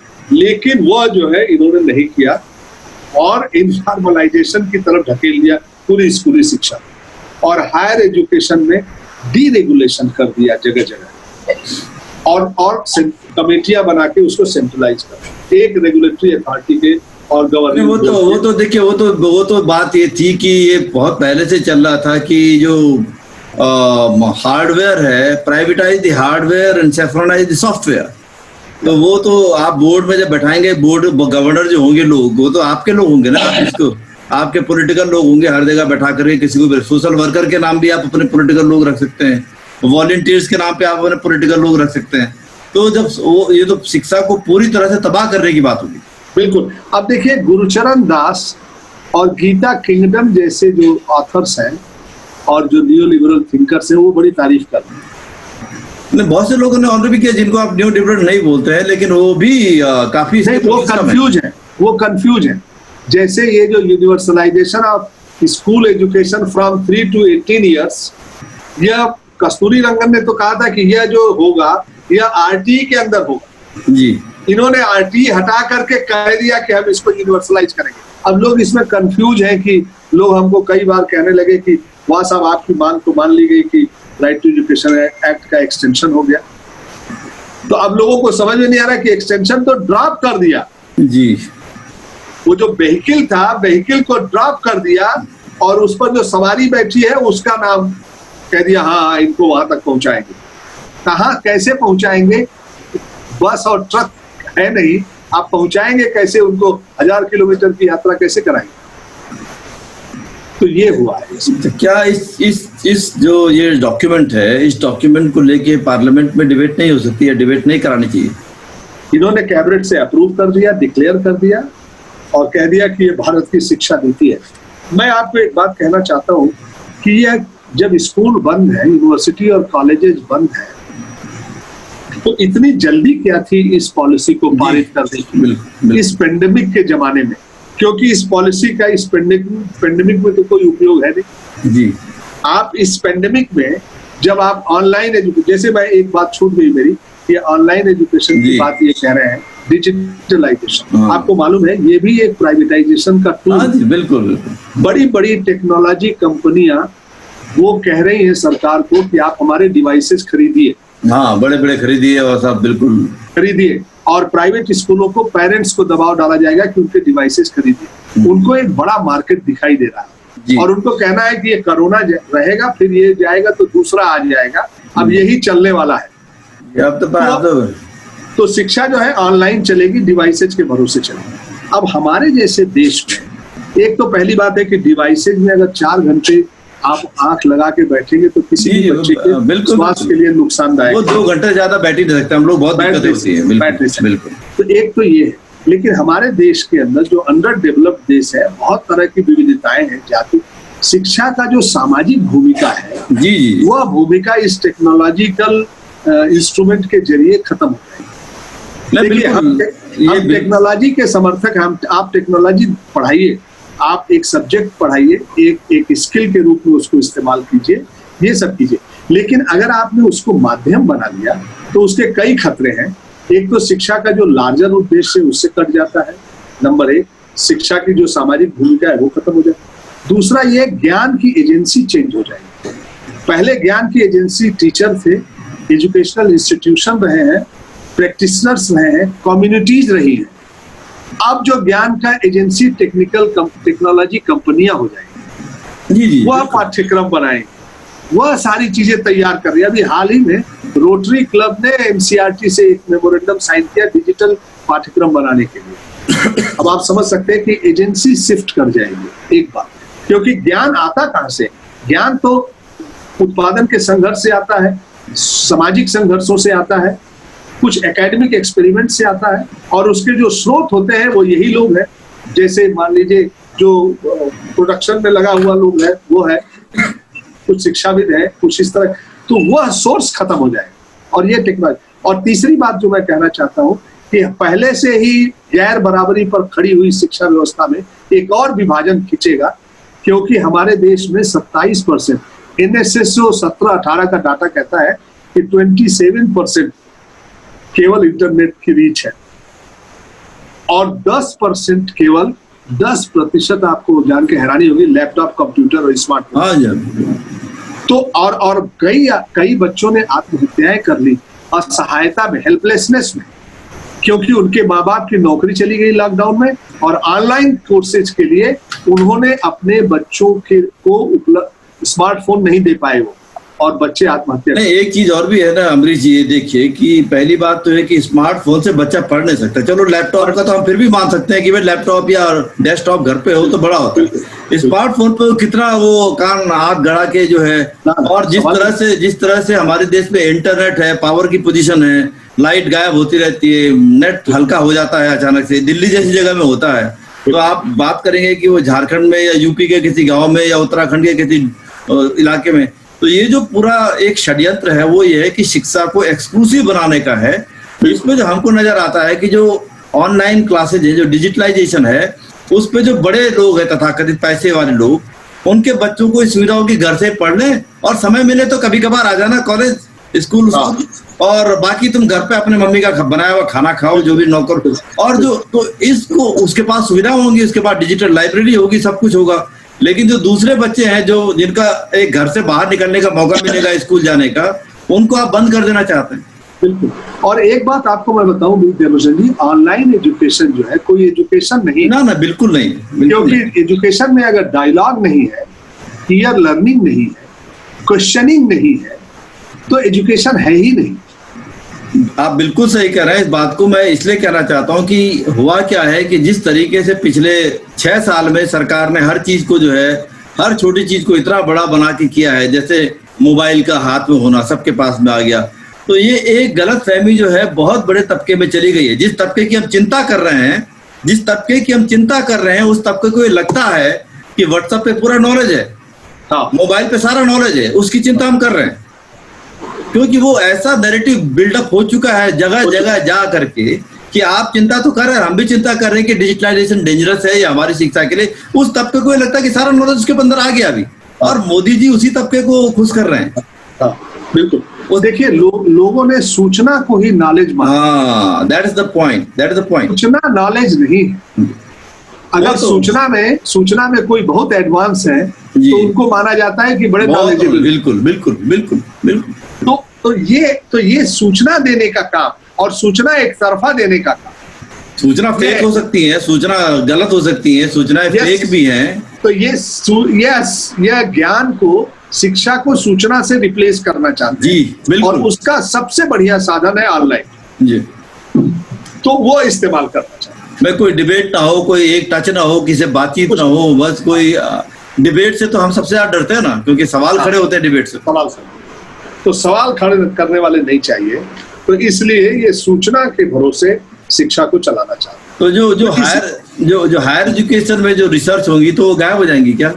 PhD है। अब आपको ये जान के हैरानी होगी कि 1% से भी कम पैसा हम रिसर्च पे खर्च करते हैं इस देश में। 1% से कम, 0.6% जो है हम रिसर्च पे खर्च करते हैं अपने GDP पे। ये आप सोचिए, दुनिया में मैं समझता हूँ सबसे कम पैसा। और अब इन्होंने ये जो नेशनल रिसर्च फाउंडेशन बनाया है, असल में रिसर्चेज को कंट्रोल करने का एक जरिया है। बिल्कुल। और अब सारे पैसे जो अलग अलग मिनिस्ट्री में रिसर्च के नाम पर थे, वो सारे पैसे एक जगह कर लिए जाएंगे। बिल्कुल। यह कोई अलग से फंड नहीं बन रहा है, यह एक कमेटी होगी जो रूरल डेवलपमेंट में पैसा होगा रिसर्च के नाम पर, शिक्षा में रिसर्च के नाम पर होगा, हेल्थ में, वो सारा का सारा यहाँ जुटा लिया जाएगा। और एक पैनल होगा जो तय करेगा कि क्या रिसर्च करनी चाहिए। पहले क्या था कि वो मिनिस्ट्री या वो डिपार्टमेंट अपनी जरूरतों के हिसाब से रिसर्च को डिफाइन करते, माने उसकी जरूरत के हिसाब से रिसर्च को डिजाइन करते। अब वो उनके हाथ से चला गया। अब जो सरकार रिसर्च चाहिए, जो रूलिंग पार्टी को या रूलिंग गवर्नमेंट को जो रिसर्च चाहिए, वही रिसर्च नेशनल फाउंडेशन करेगा। लोगों की जरूरत के लिए कोई रिसर्च नहीं जो वहां मिनिस्ट्री और डिपार्टमेंट। यह एक तरह का बड़ा सेंट्रलाइजेशन, बहुत मतलब एक्चुअल में जो है एक तरफ डीरेगुलेशन है, दूसरी तरफ सेंट्रलाइजेशन है। जबरदस्त। ये बहुत प्लान्ड वे में है, ताकि you make private happy, but at the same time you keep your जो ट्रेडिशनल आपकी जो कंस्टिट्यूएंसी है उसको भी खुश रखना है, जो संस्कृति के नाम पे पूरा काम करती है, तो वो भी खुश और अंबानी जी भी खुश हैं। तो दोनों अब आप देखिए इस डॉक्यूमेंट में संस्कृत के योगदान की बड़ी तारीफ। जी, संस्कृत हर जगह है। और इसको कहा गया है कि स्कूल में संस्कृत को प्रमोट किया जाना चाहिए। कंपलसरी तो नहीं बनाया, लेकिन संस्कृत के साहित्य, किताबें, ये सब अवेलेबल की जानी चाहिए और लोगों को प्रमोट कर। लेकिन उर्दू का जिक्र इसमें नहीं। भाई उर्दू के जिक्र, कोई भी चीज करेगा तो संस्कृत के टीचर नए भर्ती होंगे, लिटरेचर नया आएगा बहुत सारा, तो आप तो पूरा अपने लिए इंतजाम करते हैं कि इसका बिजनेस। उर्दू भी हिंदुस्तान की। हाँ जी, बिल्कुल। गंगा जमुनी दुआबा की भाषा है उर्दू। उर्दू प्रेमचंद्र की भाषा है, उर्दू कृष्णचंद्र की भाषा है, उर्दू पंडित आनंद नारायण मुल्ला की भाषा है, उर्दू रघुपत सहाय फिराक की भाषा है। जी उर्दू को धर्म से मत जोड़िए, उर्दू यशपाल की भाषा है। और उर्दू ने आजादी की लड़ाई में एक बहुत बड़ा योगदान दिया है और स्वतंत्रता संघर्ष में आजादी के तराने, जी आजादी के गीत उर्दू में गाए गए हैं। और उर्दू ने न केवल हिंदुस्तान बल्कि पूरा साउथ एशिया के अंदर आप कहिए बांग्लादेश और उर्दू ने एक बड़ी भूमिका, उस भाषा का इस पूरे डॉक्यूमेंट में नाम तक उल्लेख। अच्छा, तो मैं एक चीज पूछना चाहता हूँ, क्योंकि शिक्षा जो है वो राज्य का विषय भी है भारत के अंदर, स्टेट सब्जेक्ट भी है। तो ये जो पॉलिसी आई है इससे अलग होकर स्टेट अपनी पॉलिसी बना सकते हैं? बिल्कुल। इसको रिजेक्ट कर सकते हैं? हाँ, पहली बात तो ये कि ये जो पॉलिसी है यह कोई कानून नहीं है। अच्छा। और यह संसद के द्वारा पारित भी पॉलिसी नहीं है, ये बहुत इंपॉर्टेंट कैबिनेट के द्वारा अप्रूव पॉलिसी है। तो यह पॉलिसी एक गाइडलाइन है, यह कोई ऐसा डॉक्यूमेंट नहीं है जिस डॉक्यूमेंट को आप बाध्यकारी बना सके किसी के लिए, न तो केंद्र सरकार के लिए और न तो राज्य। ये एडवाइजरी है, आप ये कह सकते हैं कि यह सुझाव है। और राज्य सरकारें, ये कंकरेंट लिस्ट में है शिक्षा, राज्य सरकारें अपनी हाँ, लेकिन राइट टू एजुकेशन एक्ट को वो तो कंट्रडिक्ट करने का अधिकार किसी को नहीं। वह एक कानूनी अधिकार है जो फंडामेंटल राइट से, संविधान से डिराइव होता है। जब तक संविधान है तब तक जो है मौलिक अधिकार है, और मौलिक अधिकार जब तक है तब तक कानून है, राइट टू एजुकेशन एक्ट। तो उसको कंट्रडिक्ट, उससे ज्यादा अगर कोई राज्य देना चाहे तो दे सकता है जी, लेकिन उससे कम नहीं कर सकता। जी। अगर कानून ने कहा है कि 30 बच्चों पर प्राइमरी में एक टीचर नियुक्त होगा, तो उसे कोई राज्य 20 बच्चों पर कर सकता है, लेकिन 35 बच्चों पर और 40 बच्चों पर नहीं कर सकता। उसको एक टीचर देना ही होगा 30 बच्चों पर। हाँ, वो चाहे तो 10 बच्चों पर एक टीचर दे दे। तो ये मेरे को बताएं कि प्रैक्टिकली अगले 5 साल में हम क्या चेंजेस देख सकते हैं इस पॉलिसी के बेस पे? जो सबसे ज्यादा इफेक्टिव क्या चीज होने वाली है? हम सब जानते हैं कि गवर्नमेंट ने डॉक्यूमेंट बना दिया, इसको लागू करने की अलग दिक्कत है, लेकिन जो सीधे सीधे जो प्रभावित होने वाले तबके हैं और जो क्लास है, जो बिल्कुल चाहे सरकार कुछ करे या ना करे, जो होने वाली है इससे, वो क्या है? देखिए, एक तो ये है कि यह पॉलिसी जो है वो हायर एजुकेशन को काफी तोड़फोड़ करेगी जी। और इस तरह से हायर एजुकेशन, यूनिवर्सिटीज इसका टारगेट है।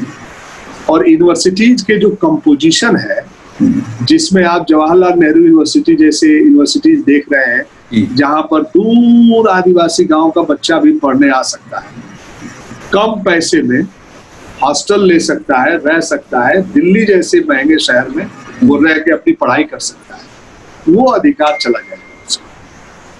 वो अधिकार चला, जब ये उसके पैसे खत्म करेंगे, उसको कहेंगे कि आत्मनिर्भर बनो, तो आत्मनिर्भर कहाँ से बनेंगे? जी। तो फीस ही तो बढ़ाएंगे, प्रोफेशनल कोर्सेज इंट्रोड्यूस करेंगे, बोर्ड ऑफ गवर्नर बना देंगे। यस। तो अब वो मार्केट के जरिए, मार्केट से गवर्न होंगे और प्रोफेशनल कोर्सेज इंट्रोड्यूस करेंगे जो मार्केट की जरूरत है। मार्केट को सोशल साइंसेज की जरूरत नहीं, मार्केट को वह दृष्टिकोण नहीं चाहिए जो आपके अंदर एक क्रिटिकल थिंकिंग कर। मार्केट को फॉलोअर्स चाहिए।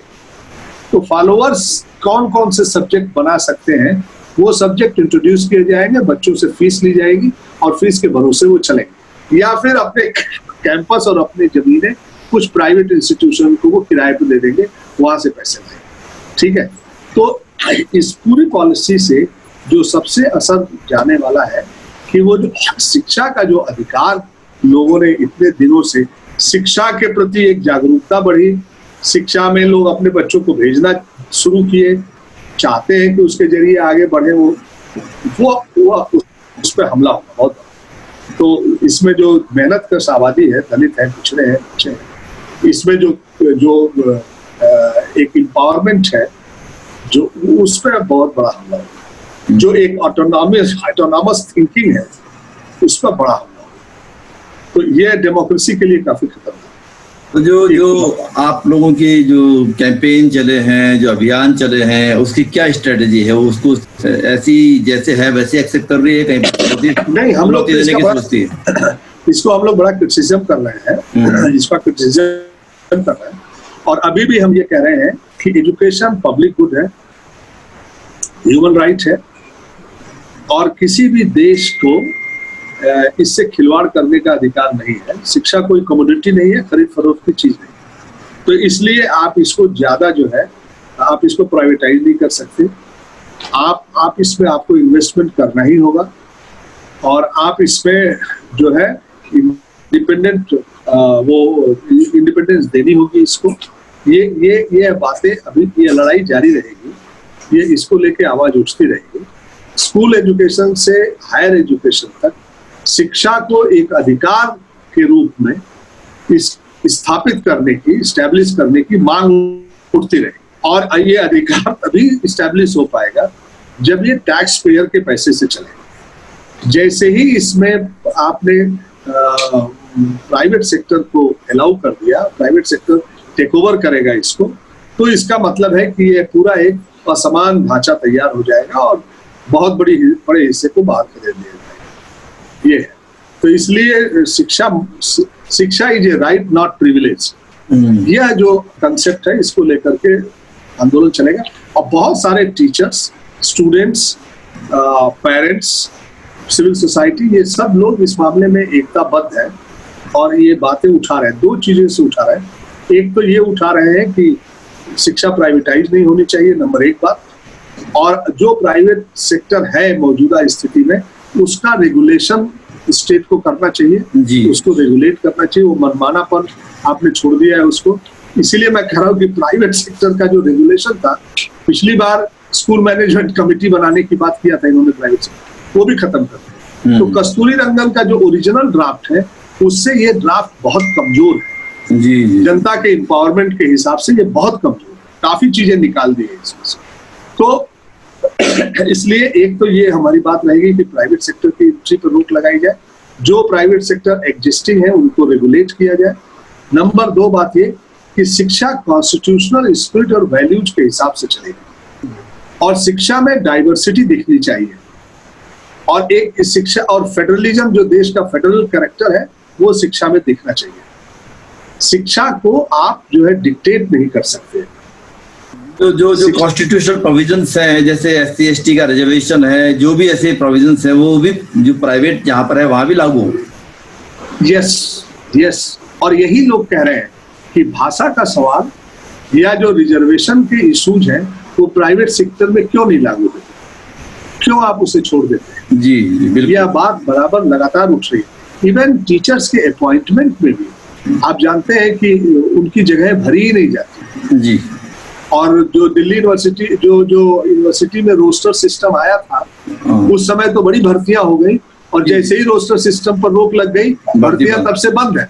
नहीं तो वो तो उतने दिन के लिए इसलिए खोला गया था ताकि वो बैकलॉग अपना पूरा कर ले, पूरा बस। वो तो एक चालाकी थी, और वो चालाकी में थी कि सरकार जो है अपनी ओरिजिनल कॉन्स्टिट्यूएंसी जो है उसके प्रति निष्ठावान है, और इसीलिए जो है वो ताकत अभी भी महसूस कर रही है। क्योंकि सामाजिक न्याय जो शब्द है वो मध्य वर्ग को पसंद नहीं आता है।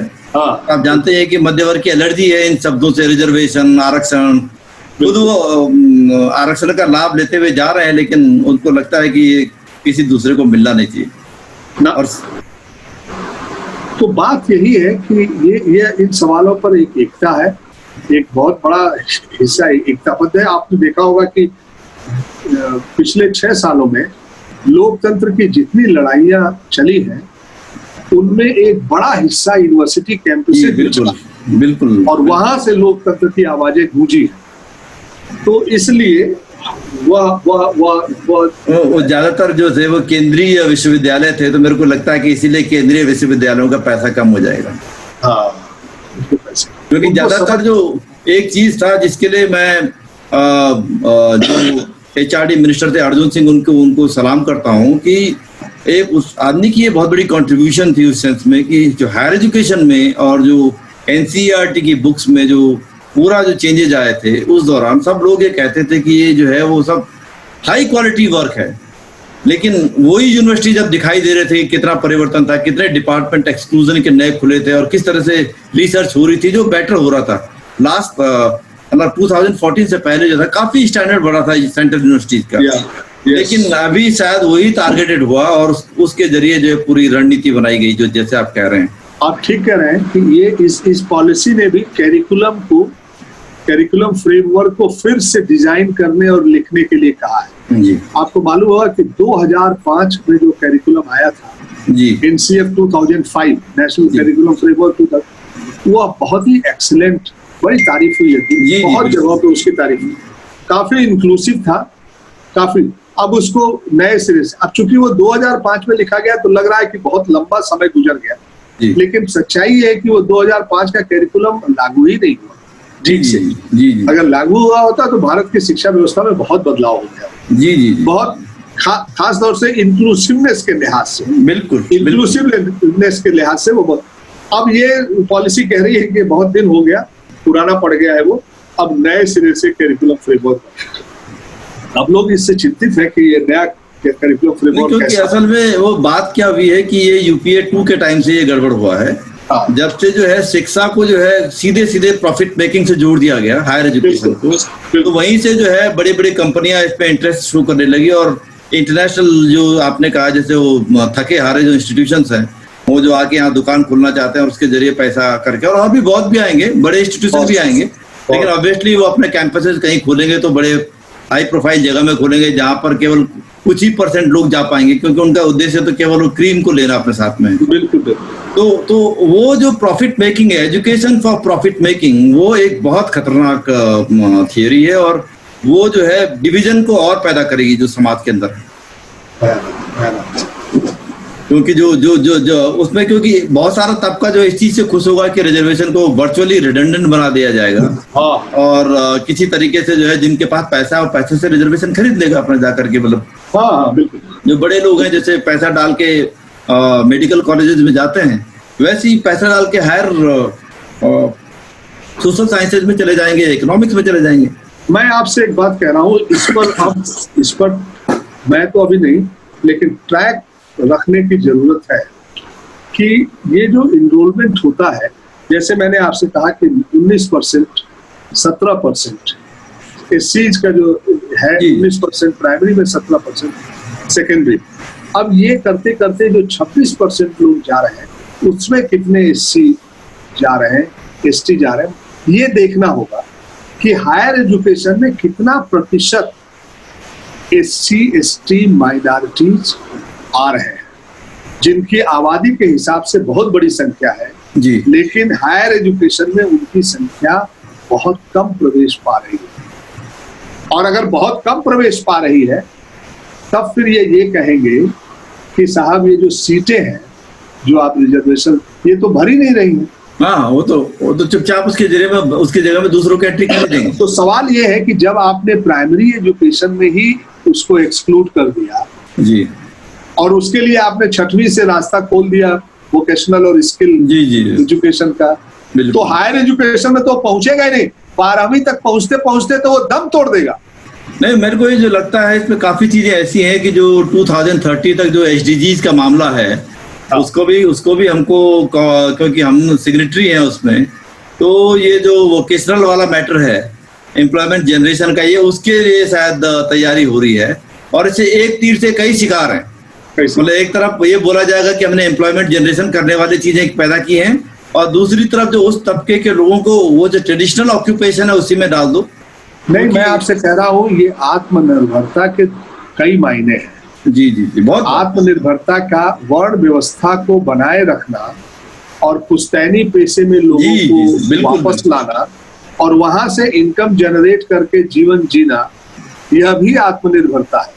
जैसे कई बार होता है ना, लोग बोलते हैं ना कि वो गरीब आदमी है जो अपनी गरीबी में खुश है, यानी कि आप उसकी गरीबी का रोमांटिसाइज कर रहे हैं। तो शायद ये कि भाई अपने काम में खुश है, आप काहे को उनको बता रहे हैं कि ये सीखे वो सीखे। ये एक कई लोग हैं जो इस प्रकार का वो थियरी बहस चलाते हैं कि साहब वो गांव में है ना, मुशर है, भूख में भी खुश है, वो खुश तो रहता है, डेफिनेटली हुआ खुश, लेकिन ये उसको भी तो राइट टू लाइफ का है ना, अच्छा जिंदगी जीने का अधिकार तो सभी को है। और ये बता देंगे कि जो स्किल और वोकेशनल है, भारत के जो परंपरागत स्किल और वोकेशनल है जी, तो कुम्हार का बेटा कुम्हार, चमड़े का बेटा चमड़ा, ये मतलब यह जो लोहार का बेटा लोहार, और संस्कृत वाले ब्राह्मण आराम से पढ़ते रहेंगे, बढ़िया आराम से पढ़ते। और यह एक परंपरागत भारतीय गांव की जो संरचना जी, बिल्कुल, जिसमें ये चाहिए, एक आदमी चाहिए जो पूरा मैनेजमेंट करेगा, है पूरा ये करेगा, तो वह उस तरह की सिचुएशन, ये आत्मनिर्भरता में बहुत चीजें। जी बिल्कुल, यह नेहरू का आत्मनिर्भरता नहीं है, नहीं बिल्कुल, यह वो आत्मनिर्भरता है जो आपको पुराने ढांचे की तरफ वापस ला रही है। जी, उसमें आप आत्मनिर्भर बनाना चाहते हैं। चलिए, बहुत बहुत आपका शुक्रिया अमरीश जी, आपने जो है आत्मनिर्भर भारत की व्याख्या भी कर दी इसके सहारे, और मुझे लगता है कि ये जो आपने पूरा विश्लेषण किया, हमारे सभी साथियों को जो है और इससे नए पॉइंट मिलेंगे सोचने समझने के। और एक बात केवल ये कहना चाहूंगा कि अभी भी बहुत रास्ता है राज्य सरकारों को। तमिलनाडु की सरकार ने आज ही घोषित किया, उनके मुख्यमंत्री जी नाराज हैं और वो त्रिभाषा फॉर्मूले को स्वीकार नहीं कर रहे तमिलनाडु में सारी पार्टियां। तो एक अच्छी बात है, यहाँ पर जो है जो एसर्ट भी करने की जरूरत है विपक्षी उसको लोगों को, दलों को, और इस पे बहस कराने की भी जरूरत है संसद के अंदर। ये डॉक्यूमेंट जैसे आपने कहा कि संसद ने पारित नहीं किया हुआ है, और जहां पर भी जरूरत है, क्योंकि किसी भी देश की बौद्धिक ताकत उसके विश्वविद्यालय, उसके इंस्टीट्यूशंस है। अगर वही खत्म हो गया और वो केवल जो है आप सॉफ्टवेयर सर्वेंट्स या टेक्निकल सर्वेंट्स नहीं पैदा कर सकते हैं, आपको दिमाग के लोग भी पैदा करने पड़ेंगे जो सवाल करें। तो ये उम्मीद करता हूं कि आपका आंदोलन भी इन सवालों को खड़ा करेगा और अंततः जो है वो न्याय की जीत होगी। तो आपका बहुत बहुत धन्यवाद।